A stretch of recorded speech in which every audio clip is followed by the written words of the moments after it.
Hi, my name's Sean, and I'm a final year sociology student in WIT. Today's podcast will cover the topic of globalization.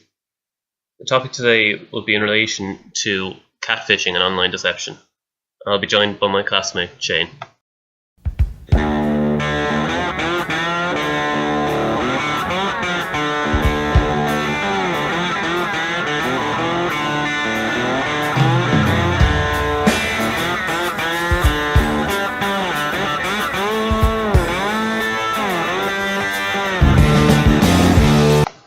Right, so how are you this morning, Shane? I'm feeling good this morning now, yourself? Not too bad, back at it again, another podcast, episode 2. Great, can't wait. So obviously today with the topic being catfishing and online deception, do you know much about that? Well, to be honest, I probably know as much as anyone else on the topic, but for the sake of globalization, the world is becoming a smaller place, and especially with the advancements in technology and the internet and all that. The world has, we're connected to people across the other side of the world, and we mightn't know we are. So obviously, there's online dangers now in this modern period of time. Especially the internet itself, over 4 billion, users. So that's over, that's what, half the world's population? Yeah, there's probably more. There's bound to be a few bad eggs in that. 4 billion as well, I suppose. Yeah. No, but the internet, I suppose, with its negatives in this sense, it does come with its positives as well.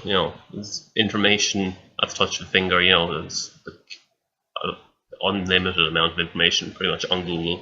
Oh, completely. Yeah. Even if you're foreign, it's probably a lot easier to go to college now. Today than it was maybe 40 years ago when there was no internet. Because, it's essential. Yeah. Realistically, probably shouldn't be this way, but if you need to get information, probably 40 years ago they would have went to the library and get a book. But the first thing students like us do in 21st century, go online, find a journal article. Yeah, you have to have the internet. It's a massive help. I know we struggle when the internet around here doesn't really work that well, but it's essential. As well, other positives like easy contact, like you're saying. You're in touch with people at the other side of the planet. It doesn't take much to get connected to people, and online shopping as well. I think we're all indulged in a bit of that. Yeah, probably too much as well. Yeah, it is. But it makes everything easier. But like you said, that's the positive side of it. But this is going to mainly focus on one of the more negative sides, of the internet and globalization. Which is catfishing, online deception. Yeah, but straight away you can see how things go wrong. Yeah, they can. There's been many cases of that in the past. Yeah. Right, so before we kind of get into what's going to be the main topic, which will be catfishing, obviously, I suppose it's just kind of important to highlight just how many dangers there are. There isn't just this one sort of avenue for, deviance online. Yeah. So I suppose, what sort of forms of dangers online are you aware of yourself? Well, I suppose there's a lot of campaigns against cyberbullying and that, isn't there? Yeah. You see, especially down in schools, they have a lot of campaigns against it. Then obviously an obvious one then, I suppose, because people put you see some people put their whole life on social media, that online stalking has become a big thing. It has. It's a bit crazy, isn't it? It's kind of a case. I think people a lot of people are probably unaware that they are.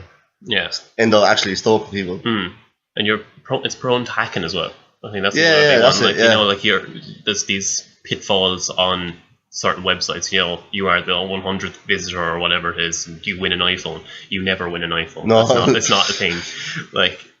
There's dangers like that. But go back to kind of cyberbullying. Like you said, that's quite a common thing now.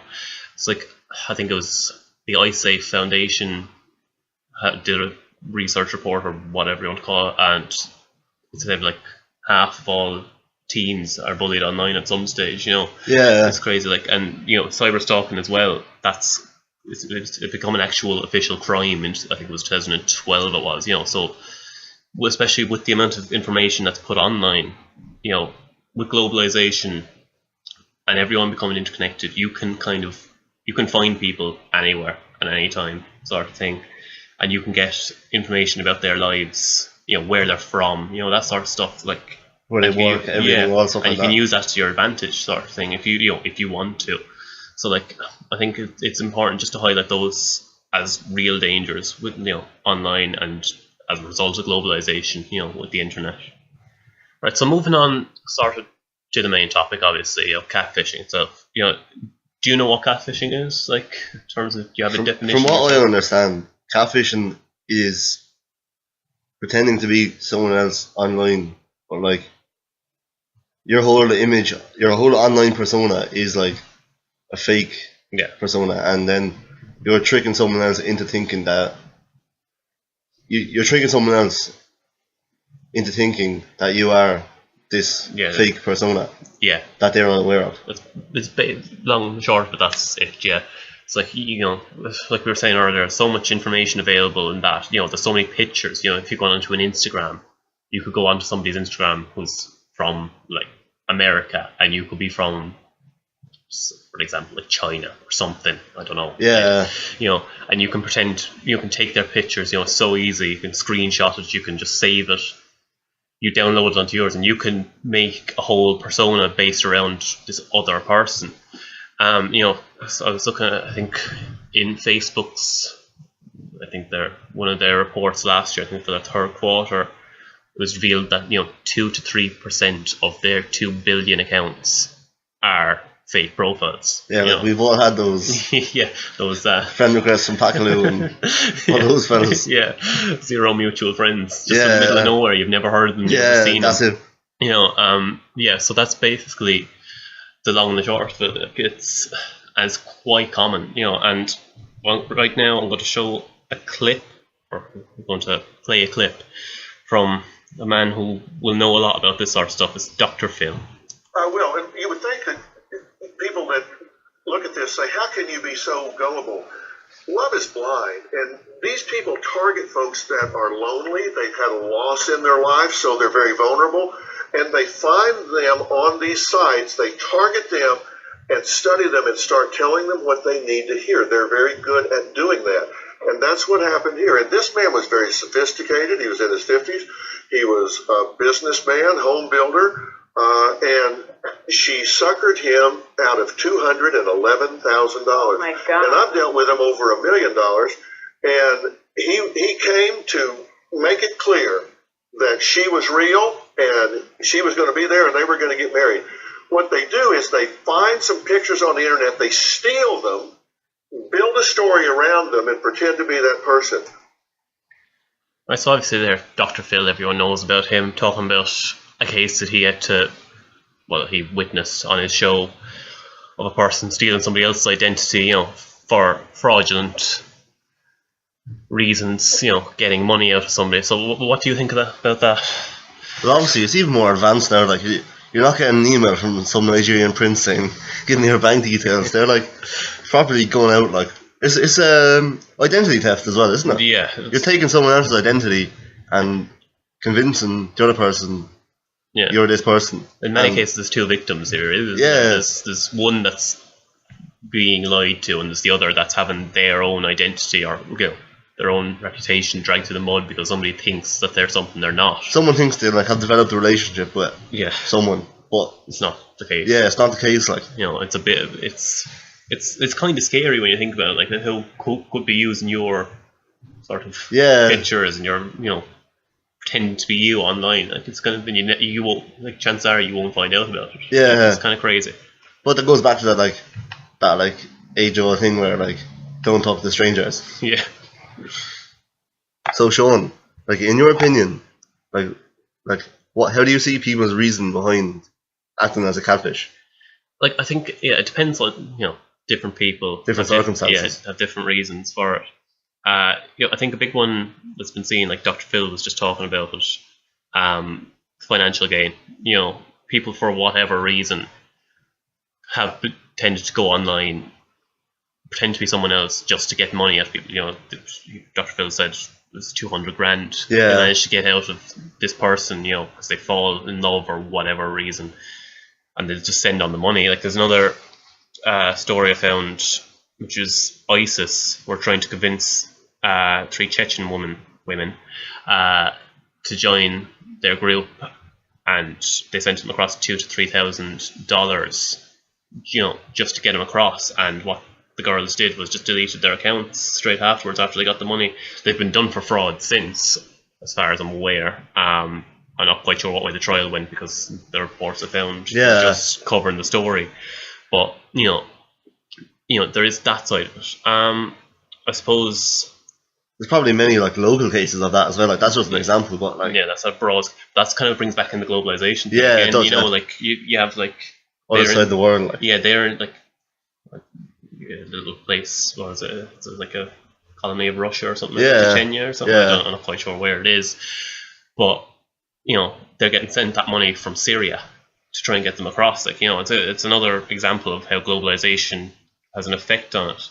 Do you have any ideas of why people will catfish yourself? Yeah, I suppose like obviously apart from the financial gains like to be made from this, like I suppose, like I'm sure you're aware but the internet's basically become like a playing field for pedophiles. Yeah, it is. It's a big thing, isn't it? Yeah, like there's a lot of like cases where there's a lot of predators online, and it's like it's so easy for them to do it. Like we were just talking there, we had a YouTube video, and it's basically an experiment. I think his name was Kobe Perkins or something. Kobe Parsons, yeah. Parsons, yeah. And you know, his whole experiment was, he's obviously, I'd say, he's in his 20s, and with the parents' permission, he added their children who were between the ages of like say 12 and 14, and pretended to be a 15-year-old boy, and was basically seeing if these girls would meet up with them. And in each case they did now, but that could be scripted. But that's just an example of like how easy it would be for somebody with those intentions in mind to get a young child to just kind of come out to them. Like it might not be every child, it probably isn't every child, but it's just an example of how that could happen. Yeah, like people are like probably more easily deceived than they think they are. Because even like I've often like we don't have an example of it here now, but like you would often like watch TV shows and like it's been the same thing but in reverse. Like they pretend to be a child, and then they lure the pedophiles to like wherever the meetup place is, and then they like have the pedophiles on camera and they confront the pedophiles. Yeah, like you'd often see stuff like that. Yeah, like it's quite common. Like, and I suppose we'll talk about issues how to combat it later. But like, there's so many ways that they can go about doing it. Like, you know, it's a bit crazy. Another kind of bit I want to talk about is it's easy to use for revenge. You know, I was looking up a few cases. There's a case of a young girl called Megan Meyer, where she was basically catfished by, obviously it was a girl she knew, but the girl she knew's mother pretended to be a boy, and they basically started having an online relationship just so the girl's mother could find out what Megan was saying about her daughter. And so basically, after she found out, she split up with Megan, you know, even though they'd never met face to face, and started posting, you know, bad messages on her pages and all this, and eventually that Megan girl killed herself because of it. Like, you know, Jesus, yeah. You know, it's scary. Like, and because again, we'll go back to globalization with the internet. You can hide behind this thing. You know, you can be a mother. You can find out everything that's going on in your child's life. You can find out like everything that's going on in your child's friend's life. If you know what I mean. And that's the sort of effect it'll have as well. You know, if a girl's killing herself over that. Yeah, detrimental effects. Yeah, it's horrible. And then there's a case of, I think her name's, I can't pronounce her last name, it's Tony Blaszczykowski, something like that. Yeah. Basically, she was going out with she was going out with a man, and they had a fight or something like that. They split up, but basically, she couldn't let go. So she pretended to be him, sent on like nude pictures, I think it was, to his boss and stuff like this, and basically she got him fired. She got a harassment case done against him. I think it was like she was basically saying that he was harassing her, when in reality, you know, she hacked his page, sent threatening messages to her own page, so he got in trouble. Like, and eventually, when they did catch her out or whatever, you know, 9 years in prison for her because of this. Like, it's crazy. Yeah. That's a lot of like, obviously a lot of side effects to all that, and it ruins people's lives, really. Yeah, it does. Right, so I think catfishing as well, it kind of serves to highlight a lot of issues we have within society, and, you know, both social issues and psychological issues. You know, like kind of going a bit theoretically here, we'll go back to the whole financial thing we were on about, and like we've both done it. Like I think the first year we did it, and we've heard a lot about it since. But Merton's strain theory, you know, where like there's such a pressure to, you know, achieve a societal goal. So say in this example, like a person might be really low on money. So what will they do? They will go off, they'll create a fake profile, and they will try and take money from, you know, another person. Yeah. You know, it's as well in this, like, I'm looking at it, an issue we haven't really talked about is, you know, people who are catfishing are just catfishing for, you know, they're not happy with themselves. Would you say like that comes back to the whole thing of like the self-fulfilling prophecy, where like people do this and like they nearly convince themselves that they are this person in their own head. Yeah, certainly there's just to build up their confidence, self-esteem. Because I think like society, it's really good at knocking you down. If you know, yeah, you of course. There's a lot of, I think we did a lot in social psychology where like advertisers, they will kind of shove their goal, you know, their ideals, what a person should look like on you. You know, you can't, like there's a report saying you see like 4,000 advertisements a day or something. Realising it, yeah. Yeah, and like these messages are going in your head of, oh, you should look this way, you should look that way, you know, and people can't. Not everyone can attain it. Not everyone can look this way, or you know, it's unachievable. Yeah, so I think that has a major impact on how, like, why somebody would catfish. You know, they don't feel they're good enough themselves, so they naturally want to be someone else. They'll go off and find a picture of a model or something like that. Yeah. You know, and pretend to be this person because they feel like that's what they have to look like. You know, and that highlights the strain theory. You know, trying their hardest to look or feel a certain way when they don't actually. You know, and it's a lot of it is like if another person thinks that's who they are as well. Yeah, it's competency, isn't it? Yeah, it is. You know, that might be quite down on themselves or whatever, you know. And I think we're kind of open to a lot of self-objectification as well. Like, you know, you see yourself how you feel others will see you. So, you know, in this sense, like if you think that somebody's seeing you as a model, you're going to feel a lot more confident about yourself, you know. Yeah. You know, and like another thing then, more psychologically, I guess. There was a report, I think it was Pugh and Anderson, I think it was, I don't have it written down, but dehumanization, disassociation. Due to internet usage, people are becoming less, what's the word there? They feel less human. Yeah. You know, they're living their lives online, you know, and because they they disassociate themselves with who they actually are. So, you know, their online presence becomes, you know, in their own mind, who they are, as opposed to their actual presence. So, you know, they might be acting as someone completely different, but they feel like it's what you were talking about there, you know, self-fulfilling prophecy. It's how they feel they are as opposed to what they actually are, you know, and these online personas give them that outlet, you know, to be that way. Like. Well, it's even like, if you think about it, like there's 24 hours in a day, so I don't know, like, what the average is of a person, like, they're awake in this 24 hours, like, the majority of like their time a week is probably online. Yeah, even if it's just using their phone. Yeah, I think everyone, like, you know, if you're waiting around even for a lift or something, you're on your phone, you're looking through Twitter, you're looking through Facebook, whatever, and like you can't help but like see. It's a natural thing to do now, isn't it? Yeah, it's just look at your phone. Yeah, it's hard to get away from like all the ideals forced on you by society. Right, like, so how would you go about spotting a catfish online? Like, it is difficult in some sense, because like some people are very good at it. Like the really good ones will like create a profile with, you know, believable pictures. They're not going to be like pretend to be models or whatever. They'll be somebody who is an actual person. You know, say an actual person. It's not like, you know, in a natural environment or whatever. And you know, they might even create other profiles. They have, you know, friends online. You know, fake friends. You know what I mean? But like, I suppose we have too much time in their hands. Yeah, but like, you know, I suppose they know how to get what they want. But I suppose in online dating, I think a big red flag is, especially if they're nearby, not wanting to meet in person. You know, some people will go out of their way to sort of like no, I can't meet, or give every excuse under the sun. Like, if that's what's happening, it's a huge red flag.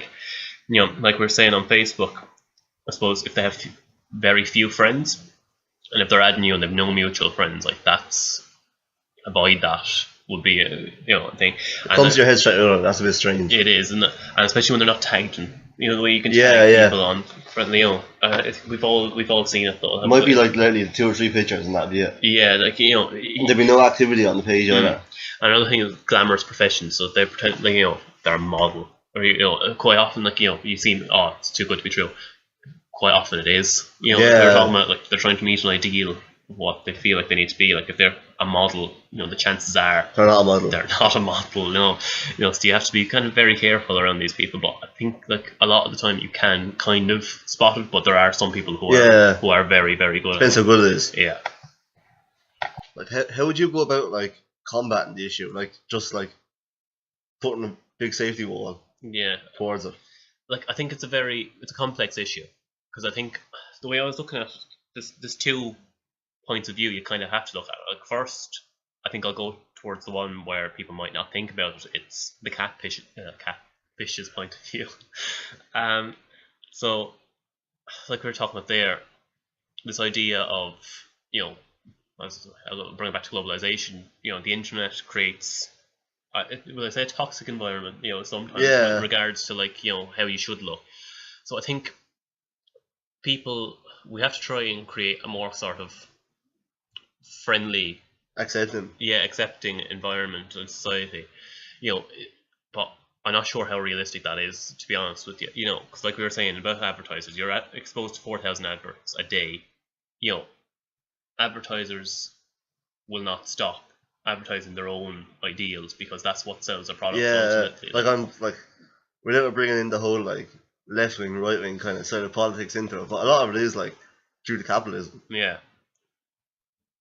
Like it's a little profit, really, isn't it? Yeah, like they're going to do what they can to keep selling their products to whoever will buy them. Like if you, like, I'm going to use a case of like women in their, say, 30s or whatever, and they will sell their skin cream products or whatever, by saying, oh, you shouldn't be wrinkled or whatever. That's just the first example that came into my mind. It's like that Lynx ad, isn't it? When like, chaps on the beach, it's spraying a bit of Lynx, next minute, 400 women run that. Like that's what, like, they'll do whatever they can. Like I don't think I'm wrong in saying that a lot of advertisers, they're trash, aren't they? Like, really, of course, like they're sleazy. It's blown out of proportion. It's sleazy to an extent. Like they'll do what they can, sell the product and make their own money, and like